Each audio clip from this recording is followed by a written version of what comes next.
I'm Dr. Devra Davis, and I'm here in Australia talking about my new book, Disconnect.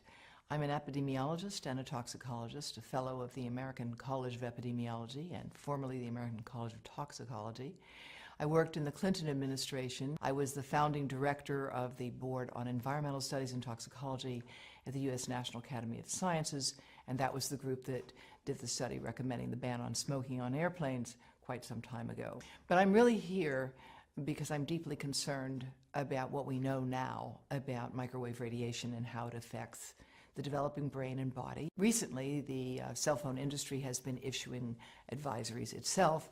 These are often buried inside phones, and they're telling you something very important that everyone has a right to know, which is a mobile phone is a two-way microwave radio.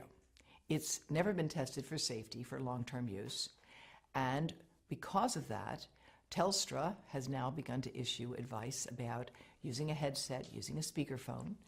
In America, Consumer Reports, a respected publication, has recently recommended that no one keep a mobile phone in their pocket. And that's because if phones were tested in the pocket, the levels of radiation from those phones would exceed the safety guidelines that are currently operating. Brain cancer actually is more than 200 different types of diseases. 200 different types. And it's a terrible disease. Most people don't survive it. Their lives are shortened by it. What we know about it is that ionizing radiation causes it. And we know that from studies of people who got heavy doses of X-rays for treatment for something and then went on to develop brain cancer 30, 40, or 50 years later. Studies have been done that have looked at what happens to neural stem cells, baby stem cells, brain cells, when you expose them to mobile phone radiation. And what those studies find is that if you expose those cells, you can look at their membranes, and you find the membranes are weakening and opening.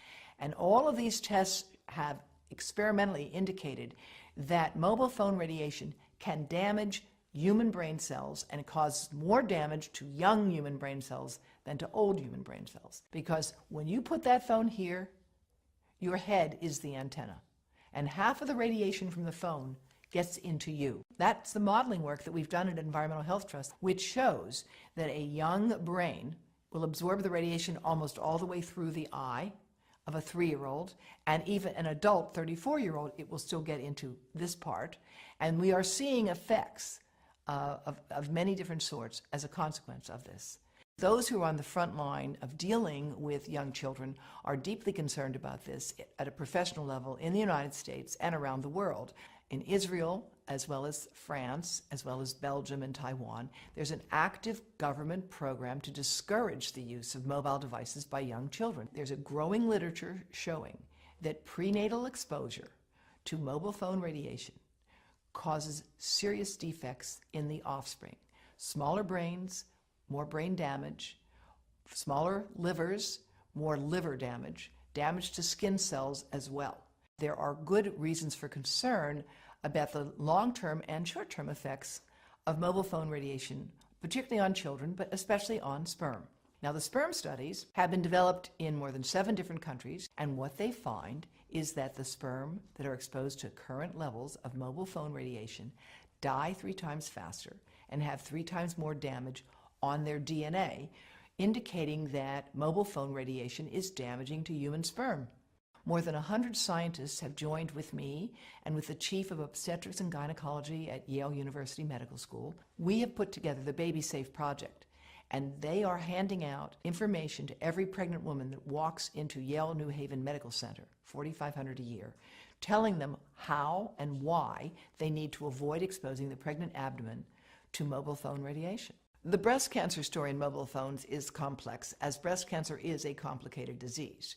Most of the women who get breast cancer are age 50 and older. However, growing numbers of young women are developing this disease who don't have any of the inherited risk factors for it at all, who have no family history of it, but they have one thing in common. They have all stored a mobile phone right in their bra.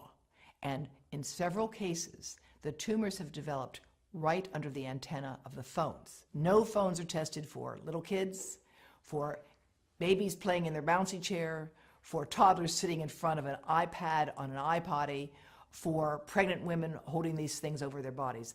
There are no tests of radiation absorption. That's why we at Environmental Health Trust are doing that modeling now, and we would like to work, of course, with industry to further validate our models. But it's really critically important that we do this research, that we train people in this field, and that in the meantime, we join with other countries around the world, giving people safety information. You have a right to know that that mobile phone is a two-way microwave radio and should not be kept close to your testicles or your ovaries or your heart or your brain. And where we are with this issue today is where we were with cars and seatbelts. Australia has led the world in requiring seatbelts. It is leading the world with respect to handguns, and it can lead the world with respect to the right to know about mobile phone radiation.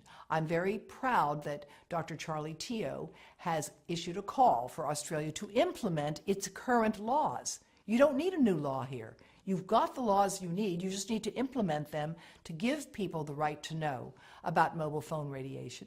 And again, I'm delighted that Telstra's taken the first step. I think Arpanza actually does have information on their website about how to reduce radiation by keeping your calls short and telling you how to use a headset and a speakerphone. But there needs to be a more concerted effort to communicate this, just like the Canadian Parliamentary Committee on Health has recently called for.